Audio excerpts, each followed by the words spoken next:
कल्पना कीजिए कि एक ठोस पत्थर के खंभे को आप अपनी उंगली से थपथपाएं और उसमें से बिल्कुल सितार की तरह संगीत गूंजने लगे। कोई जादू नहीं, कोई छिपी हुई मशीन भी नहीं, सिर्फ और सिर्फ शुद्ध ग्रेनाइट। आज की हमारी इस गहरी पड़ताल में हम कर्नाटक में तुंगभद्रा नदी के तट पर बसे एक ऐसे साम्राज्य के बारे में बात कर रहे हैं जो आज खंडहर होकर भी आधुनिक विज्ञान को चुनौती दे रहा है।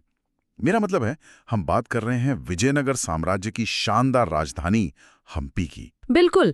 और हम्पी का इतिहास ना सिर्फ एक साम्राज्य के उत्थान और पतन की कहानी नहीं है। मतलब मैं कहूंगी कि ये प्राचीन भारत की उस वैज्ञानिक और सांस्कृतिक ऊंचाई का सबूत है जिसे डिकोड करने में आज के आधुनिक वैज्ञानिक भी काफी संघर्ष कर रहे हैं। सही कहा आपने। तो चलिए उन खंडहरों और रहस्यों तक पहुंचने से पहले 1565 से पहले के हम्पी को थोड़ा गहराई से समझते हैं। दस्तावेजों को देखें तो समय की दौलत का अंदाजा लगाना भी आज मुश्किल लगता है। ऐसा जिक्र मिलता है कि वहां के बाजारों में हीरे जवाहरात और बेशकीमती मोती सड़कों पर बोरियों में भरकर बिल्कुल आम अनाज की तरह बेचे जाते थे। हाँ, बिल्कुल सही कहा आपने। उस दौर में ये शहर अंतर्राष्ट्रीय व्यापार का एक बहुत बड़ा केंद्र था। रोम से लेकर पुर्तगाल तक के व्यापारी यहाँ आते थे और धन धान्य का ये स्तर उस समय के लिए सच में अकल्पनीय था। जरा कल्पना कीजिए कि किसी आम सब्जी मंडी में आलू प्याज की जगह लोग बोरियों में हीरे तौल रहे हों। मतलब ये उस समय की सामान्य दिनचर्या थी। पर यहाँ कहानी में एक बहुत ही दिलचस्प मोड़ आता है। इस अपार धन को सिर्फ तिजोरियों में कैद करके नहीं रखा गया था। हाँ, और यहीं पर वास्तुकला की बात आती है।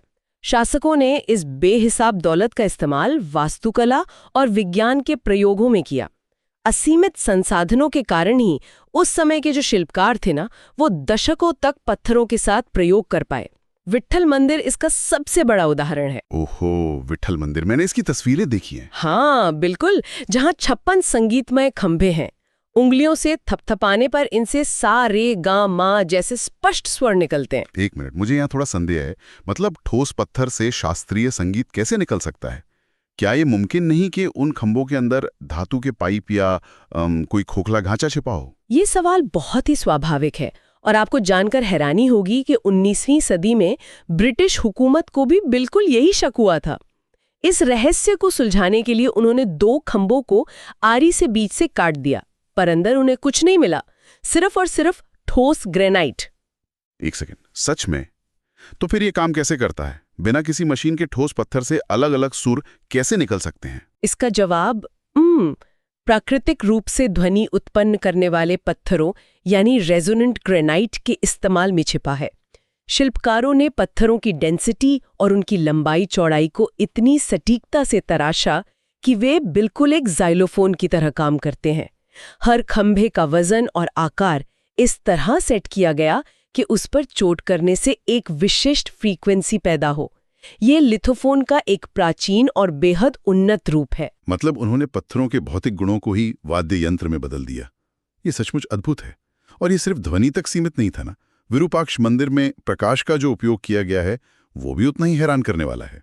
मंदिर के एक अंधेरे गर्भगृह की दीवार पर बाहर स्थित गगनचुंबी शिखर की बिल्कुल स्पष्ट लेकिन उल्टी परछाई पड़ती है। हाँ, और वो भी बिना किसी आधुनिक लेंस या शीशे के।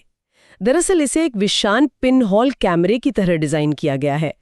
इसका मैकेनिज्म यह है कि जब बाहर की तेज रोशनी एक बहुत छोटे से सुराख या अपर्चर से होकर अंधेरे कमरे में प्रवेश करती है तो प्रकाश की किरणें एक दूसरे को क्रॉस करती हैं। अच्छा, तो उसी क्रॉसिंग की वजह से सामने की दीवार पर बाहरी ढांचे की उल्टी तस्वीर बन जाती है। जी बिल्कुल।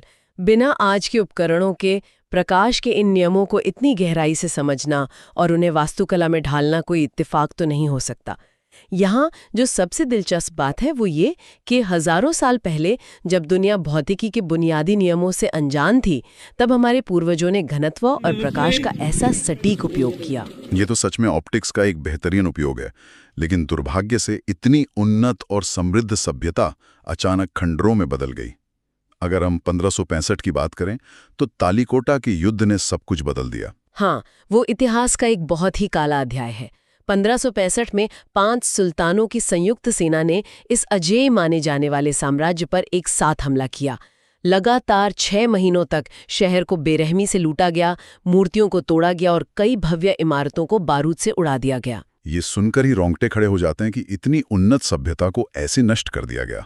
अगर हम इसे बड़े संदर्भ में देखें तो आक्रमणकारी भले ही इमारतों को नष्ट कर गए, लेकिन वे पत्थरों में कैद उस प्राचीन तकनीक और दिव्य विज्ञान को कभी नहीं मिटा सके। आज हम्पी के खंडर सिर्फ तबाही की कहानी नहीं कहते, बल्कि वे उस अजेय ज्ञान को दर्शाते हैं जो आज भी उन पत्थरों में जीवित है। वाकई हम्पी सिर्फ इतिहास का एक पन्ना नहीं है, बल्कि आज के एडवांस सैटेलाइट्स के युग में भी एक अनसुलझी पहेली है। और यहाँ चर्चा खत्म करने से पहले एक विचारणीय प्रश्न जो मैं छोड़ना चाहूंगा, अगर हम्पी के इन ठोस पत्थरों में इतनी सटीक अकूस्टिक और ऑप्टिकल इंजीनियरिंग छिपी है जिसे आज भी पूरी तरह डिकोड नहीं किया जा सका है, तो क्या दुनिया भर में मिट्टी के नीचे ऐसे और भी कई शहर दबे हो सकते हैं जिनकी उन्नत तकनीक अभी भी हमारे द्वारा खोजे जाने का इंतजार कर रही है?